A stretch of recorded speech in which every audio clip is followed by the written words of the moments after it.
Assalamualaikum warahmatullahi wabarakatuh. Alhamdulillah, salatu wassalamu ala Rasulillah wa ala alihi wa ashabihi wa man tabi'ahum bi ihsanin ila yaumiddin, amma ba'd. Wa qala Allah ta'ala fil Qur'anil 'azim, a'udzu billahi minasy syaithanir rajim. Bismillahirrahmanirrahim. Ya ayyuhalladzina amanu taqullaha haqqa tuqatih wa la tamutunna illa wa antum muslimun. Ya ayyuhalladzina amanu taqullaha wa qulu qawlan sadida yuslih lakum a'malakum wa yaghfir lakum dhunubakum wa may yuti'illaha wa rasulahu faqad faza fawzan 'azima. Amma ba'd. Alhamdulillah, segala puji bagi Allah Subhanahu wa taala. Senantiasa kita memanjatkan puji dan syukur kita kepada Allah, karena kita yakin dan percaya bahwa Allah lah yang telah memberikan kenikmatan itu kepada kita. Sehingga pada subuh kali ini nikmat-nikmat Allah Subhanahu wa taala begitu besar kita rasakan.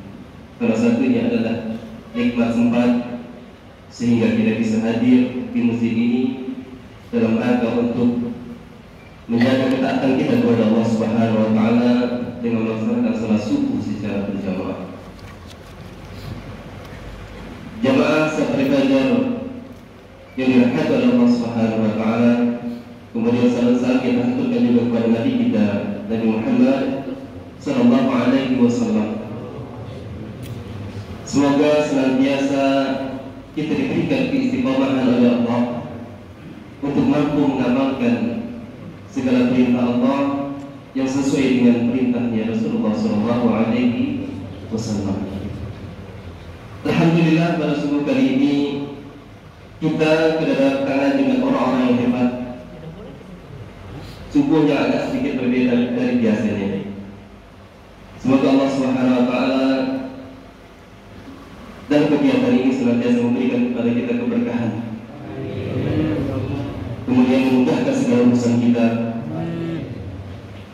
Dan Allah Subhanahu wa taala menjaga keimanan kita. Alhamdulillahirabbil alamin. Kalimat ini harus senantiasa kita panjatkan kepada Allah Subhanahu wa taala, karena ketika subuh ini Allah masih memberikan kesempatan kita untuk bangun, memberikan kepada kita semua kesempatan untuk bisa bersujud kepada Allah Subhanahu wa taala. Sehingga pada subuh kali ini kita beramai-ramai datang ke rumah Allah dalam rangka beribadah kepadanya.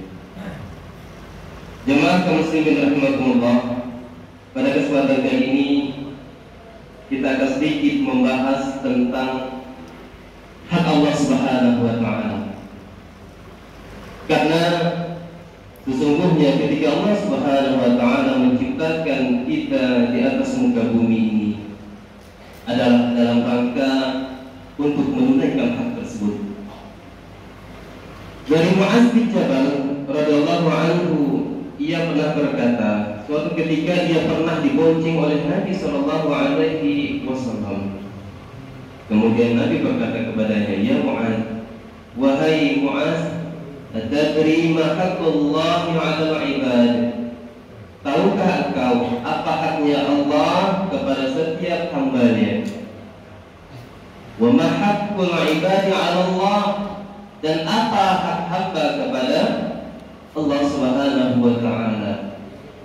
Qultu, maka Mu'adz berkata, Allah wa rasuluhu a'lam.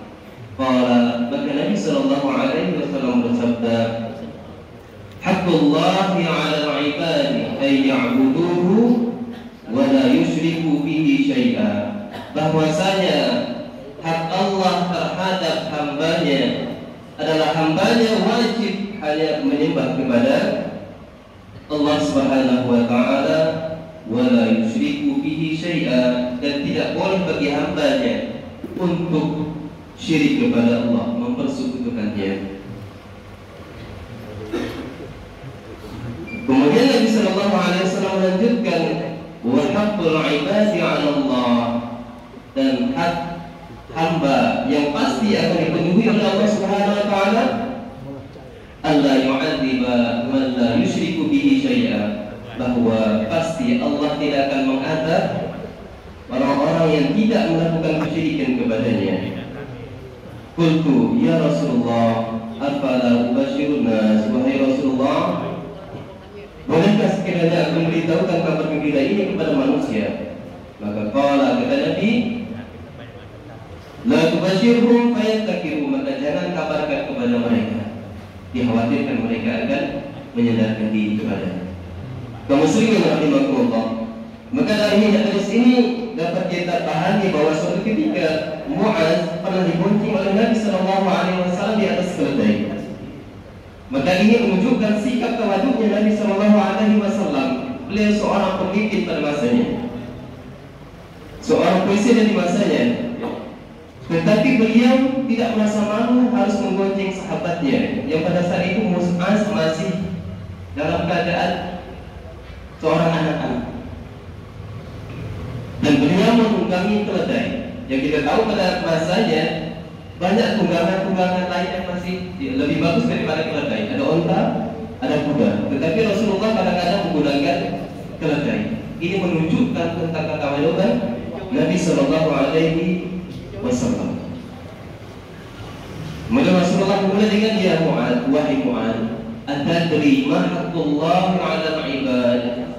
Maka Rasulullah pun bertanya kepada Mu'adz, wahai Mu'adz, tahukah engkau apa hak Allah yang harus engkau penuhi?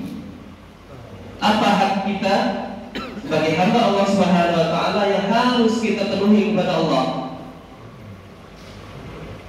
Kemudian Rasulullah melanjutkan, wa ma haqqul 'ibadi 'ala Allah, dan apa hak kita yang pasti akan dipenuhi oleh Allah Subhanahu wa taala.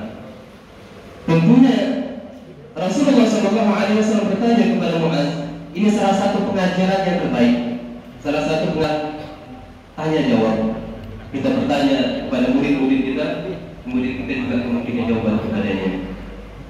Makanya Rasulullah pun berkata, kemudian Mu'adz berkata, qultu Allah wa rasuluhu a'lam.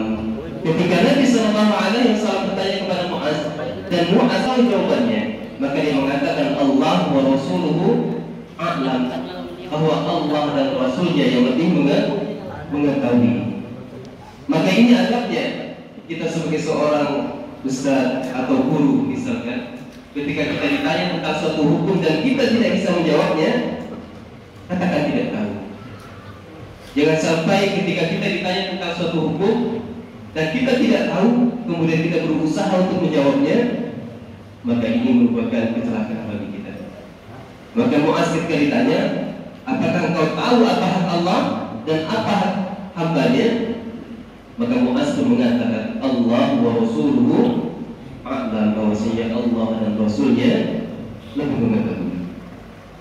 Maka Nabi pun Sallallahu Alaihi Wasallam menjawab, Haqqullahi 'alal 'ibad, bahwasanya hak Allah terhadap setiap kita hambanya, ayya'buduhu, bahwasanya kita wajib untuk menyembah hanya kepada Allah Subhanahu wa taala. Bahkan banyak di ayat-ayat Al-Qur'anul Karim Allah menegaskan.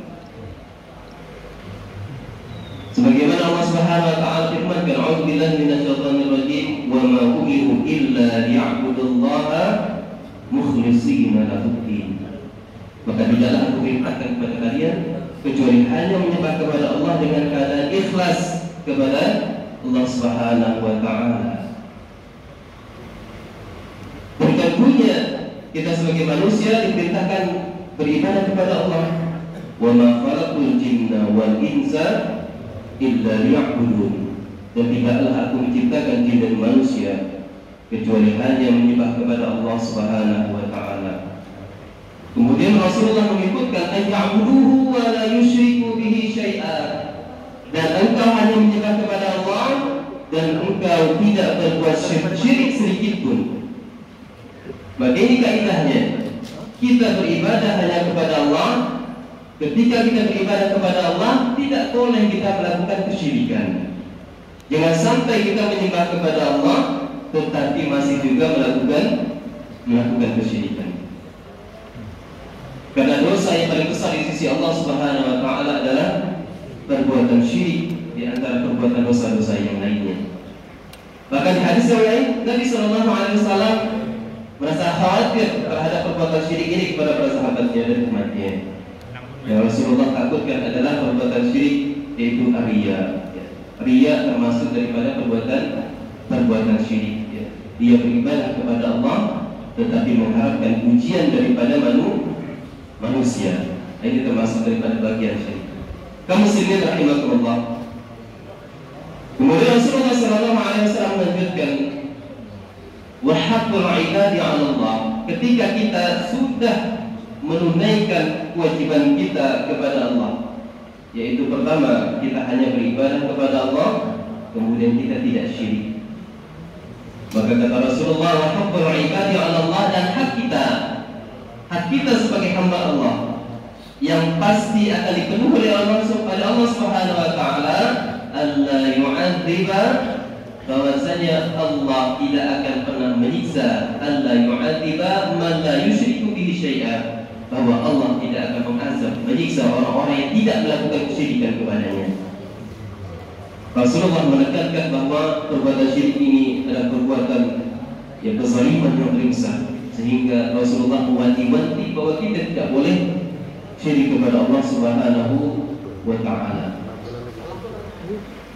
Kemudian kata Nabi, wa haqqul ibadi 'ala Allah, bahwasanya haknya kita sebagai hamba yang pasti akan dipenuhi oleh Allah Subhanahu wa taala adalah kita tidak akan diazab oleh Allah ketika kita tidak melakukan kesyirikan. Oleh karenanya harus kita tanamkan tentang makna ketauhidan yang paling kuat di dalam hati kita, makna kalimat la ilaha illallah. Kalimat ini harus senantiasa kita zikirkan di setiap waktu kita. Bahkan di dalam sebuah hadis Nabi sallallahu alaihi wasallam bersabda, "Man akhiru kalamihi la ilaha illallah dakhala jannah." Barang siapa yang mampu mengucapkan kalimat la ilaha illallah di akhir hayatnya, maka dia pasti akan masuk ke dalam surga. Kalau kita ingin kalimat ini bisa terucap ketika kita akan meninggal dunia, maka sekarang sudah kita zikirkan setiap harinya. Jangan kita tinggalkan kalimat tauhid ini, kalimat la ilaha illallah sebanyak mungkin, serajin mungkin untuk kita melafalkan kalimat ini. Kaum muslimin rahimakumullah. Kemudian kata Mu'adz, ya Rasulullah, afala ubashirun nas, wahai Rasulullah, apakah tidak seharusnya aku menyebarkan kabar gembira ini kepada manusia? Maka Nabi sallallahu alaihi wasallam bersabda, la tubashirhum fayattakilu, jangan engkau sebarkan, karena khawatir mereka akan menyandarkan diri kepada hadis ini. Kenapa? Karena orang-orang yang dangkal ilmunya, mereka hanya akan menyandarkan dirinya, artinya mereka tidak melakukan syirik kepada Allah, tetapi melakukan kemaksiatan yang lainnya. Alasan mereka, kenapa? Kami sudah mentauhidkan Allah, pasti Allah tidak akan mengazab kami. Tetapi di akhir hayatnya Mu'adz radhiyallahu anhu, ia pun menyampaikan hadis ini kepada manusia, sehingga hadis ini pun diketahui oleh kita. Oleh karenanya dari hadis ini kita harus paham betul bahwa Allah Subhanahu wa taala menginginkan daripada kita untuk senantiasa beribadah hanya kepada-Nya. Tidak boleh kita ketika beribadah kepada Allah mengharapkan pujian dari si fulan dan si fulan. Karena tidak sedikit berapa banyak anak buah yang mereka ketika beribadah terlihat oleh bosnya mereka memperbagus ibadahnya. Ketika sholat tidak ada siapa-siapa, mereka sholatnya biasa saja. Tetapi ketika bosnya datang, maka dia memperbagus sholatnya. Maka Allah menegaskan, bahwa Rasulullah menegaskan bahwa ketika kita beribadah kepada Allah harus dalam keadaan ikhlas. Oleh karenanya para ulama menegaskan kalau ibadah kita ingin diterima oleh Allah Subhanahu wa taala, maka syarat yang pertama haruslah ikhlas, yang kedua harus mengikuti contoh Nabi sallallahu alaihi wasallam.